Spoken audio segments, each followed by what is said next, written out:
De ce eu vreau atât de tare ca femeia să nu trăiască cu un dependent sau invers? Fiindcă noi avem aici pe pământ pentru momentul dat această viață și poți să încerci de mai multe ori. Eu, de exemplu, pe fostul soț l-am ajutat. Am vorbit cu nașii de cununii, îl puneam să se jure la iconiță, scria un mesaj acolo că nu o să mai ducă la jocuri de noroc, că l-am dus la biserică, am fost pe la mănăstiri.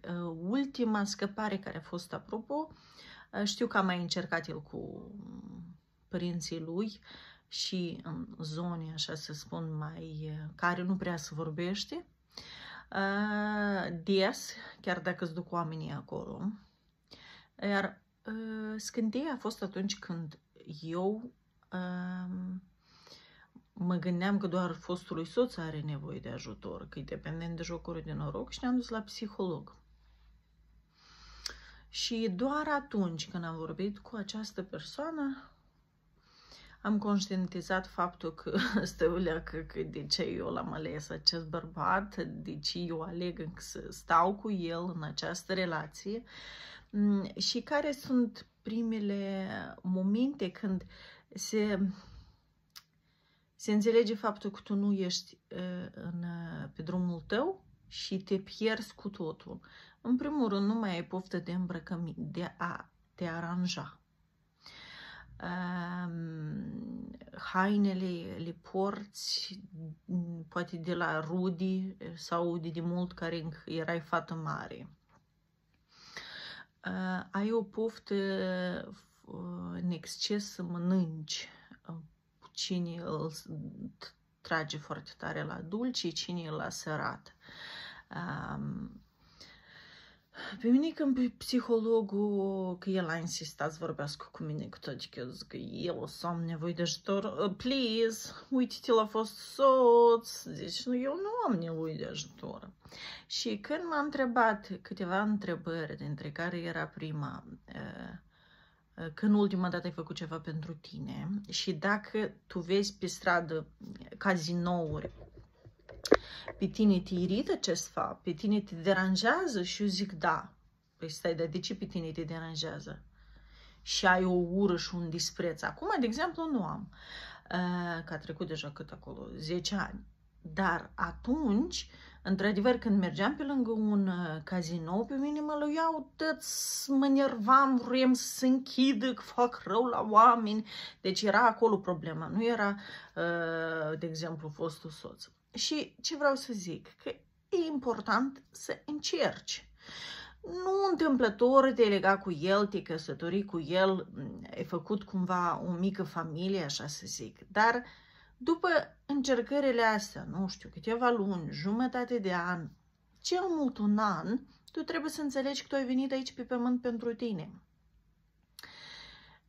Ca să scăpi pe cineva dintr-o gaură care deja este adâncă, și asta nu e legat doar de el, vine din generații în generații, este, așa să spun, karmic, e legat de părinții lui, de bunii lui, de frați, de rudi, de toată linia asta a lui.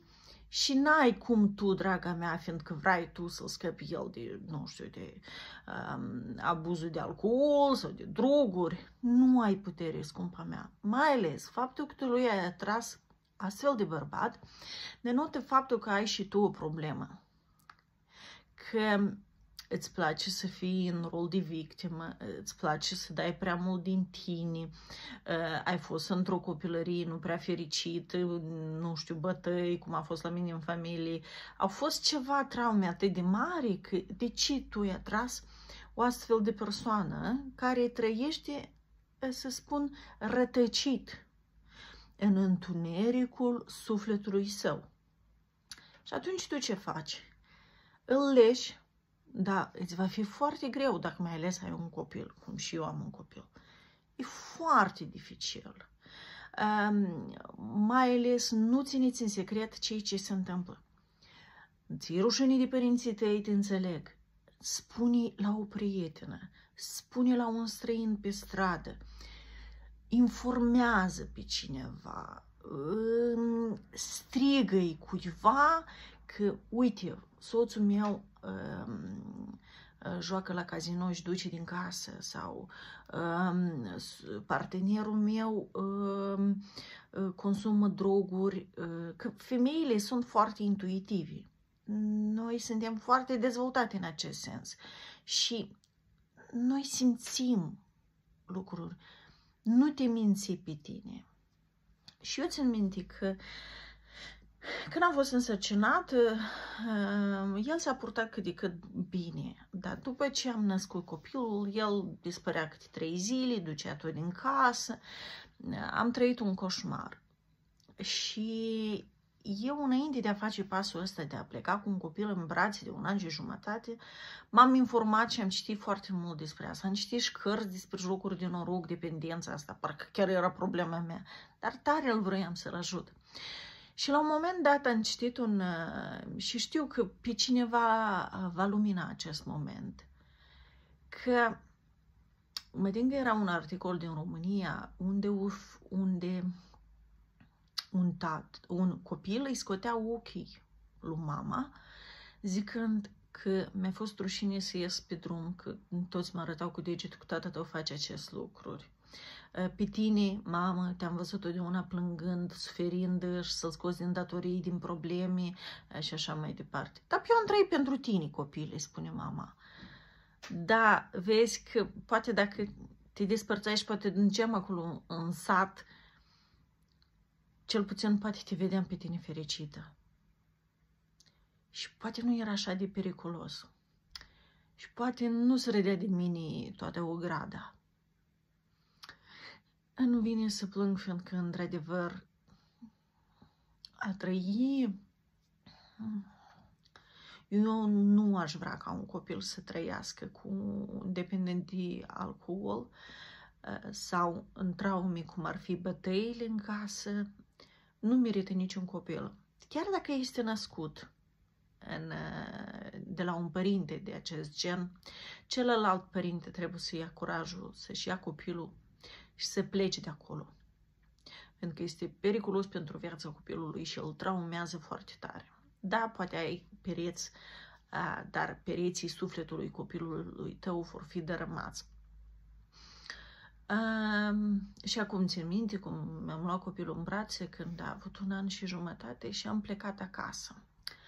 Am plecat acolo de unde am venit și am înțeles că de aici totul se pornește. De asta și mi-am atras un astfel de soț, fiindcă copilăria nu mi-a fost fericită.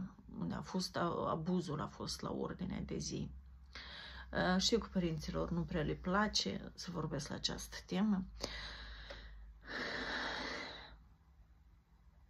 După asta a fost așa să spun, un healing journey, 8 ani în Anglia, și tot mai ușor și mai ușor și mai bine, și servicii cât de cât mai plăcute și atitudinea oamenilor e mai drăguță, dar tot mă lupt fiecare zi să devin mai bună, să arăt copilului meu un om fericit care și-a găsit, așa să spun, menirea și ce să facă pe fața pământului.